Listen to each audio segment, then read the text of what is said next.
Right, do we have another comedian on stage? Okay, let's have some clapping. Now let's have some cheering. Now let's have some Jack Bartlett.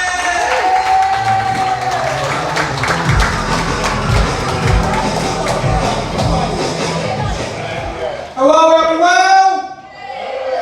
So on my way to the gig today, I saw a sign that said Portsmouth, Twinbrook Khan. Now I've been to Khan, and all that's there is drug dealers, graffiti, and horseshit. So they've really nailed it. I saw my dream home in the estate agent's windows, and they told me it would cost me an arm and a leg to buy. But luckily, I live next to a graveyard.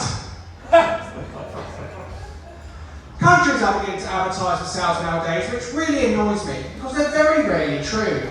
They're always like, come to Scotland, where the views are great, and the people are friendly. When really it should be, come to Scotland, where kebab shops are many, and the teeth are few. My dad's great at hide and seek. We've been playing since I was 8, and I still haven't found him. He does like to offer me clues though. Every year I get a sunny postcard from him that just says, getting warmer. Growing up, me and my brothers liked to call my dad Vader because he was black and got asthma. No, I joke, he's actually a white Welsh guy with asthma, but there's something funny about that. It just sounds like someone's got rather overexcited with a sheep. I think it's quite natural for men to compare themselves against their fathers, and looking at mine, we've actually got very little in common. Like I work in an office, he works as a lorry driver. I like snooker, he likes Formula 1. I've got a couple extra inches, he's got a tiny cock. He absolutely hates cold callers, so whenever he gets one, he likes to make them think they called a wrong number. So, whenever he hears, hello, my name is Liz, and according to our database, you're owed some compensation. He goes, circumcisions are us, you flop and we chop 'em. Every year, for his birthday, my granddad always goes, oh, don't worry about buying for me. I'm going to die this year anyway. And he never does. And he always looks so disappointed. So this year, I bought my one-way ticket to Switzerland. My friends were always jealous of me because I was able to hit A minor with my flute. But, in my defence, he did call me a fat twat. Are you in a couple, you two? Them two? No, you two. They can be in a couple if they want. Anything goes nowadays, doesn't it? Unless it's some animals. We are. You are? Nice. How do you meet? Online. Online? Ooh, what, so he was a dick pig for you, was he? Was that how it was? No, he's more classy than that. He's more classy. So you just sent the tip, not the whole thing. Yeah? Bit of a tease. Yeah. Just the bag. Just the bag. Well, the one that got over her face. That's a bit harsh, mate. I met my current missus at work, but all my colleagues saw us blossom from friends into lovers, which apparently they didn't need to see at 10 in the morning. She absolutely loves it when I speak in a foreign language. So one day I said to her, Je le sais, un caca dans la toilette. And she went, oh, that's so romantic. Which is funny, because it actually means, I left the shit in the toilet. Does anyone else remember that scheme, Eat Out to Help Out?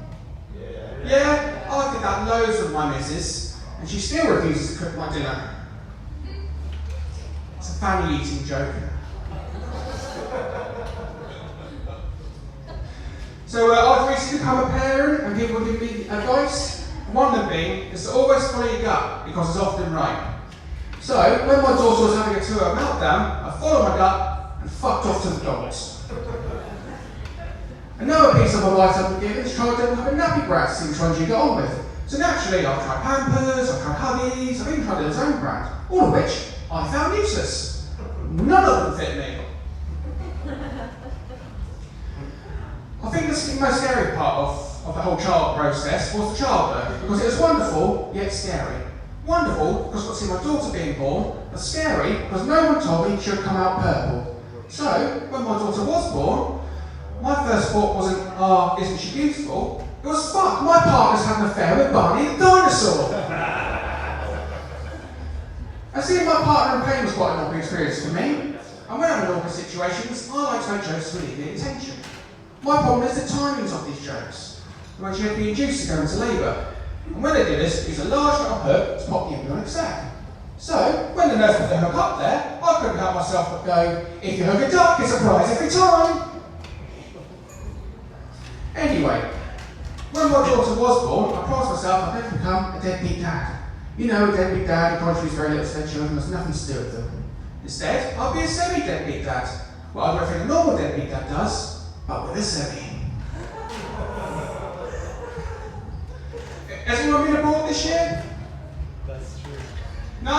Yeah, Yeah. back from Spain 2 days ago. Nice, what were you doing in Spain? Dog sitting. Dog sitting? Yeah. What an exciting holiday for you. Fabulous, up in the mountains. Nice, out the way where they can't see you. Nice, yeah, well, Yeah, I was actually naked. you were naked a lot of the time. Well, that's quite an image I didn't need to have. So, where's the dog?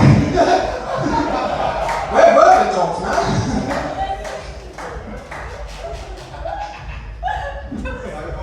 No comment. So you got naked, you let the dog with a sore ass, and then you came home. Yeah? Sounds about right. Yeah. So I've recently come back from America, and the thing I learned in America is that after every meal that you have, you meant to give your waitress a tip. But when I tried, they asked me to put it back in my trousers. The last time I flew with Ryanair, I had to ask for a seatbelt extender because I was too fat, which they charged me for. As if I didn't have enough on my plate. Hey! I always find it amusing that fast food chains have taken their slogans from sexual dirty talk, right? Think about it. McDonald's, I'm loving it.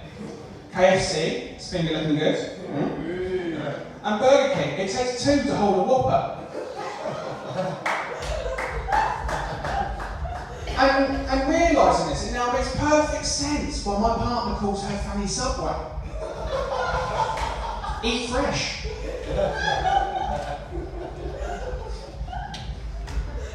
The thing that annoyed me most about Blackpool wasn't the arcades, wasn't the donkeys, it's the fact I was told off for having a wank on the pleasure beach.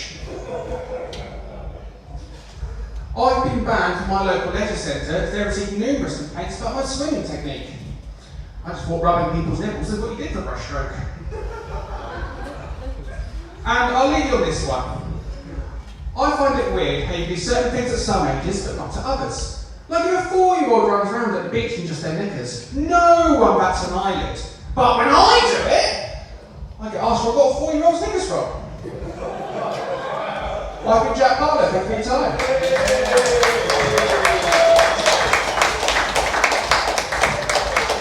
Jack Bartlett, everybody! So which app did you two meet on? Bumble. You met on Bumble. Oh, that's interesting.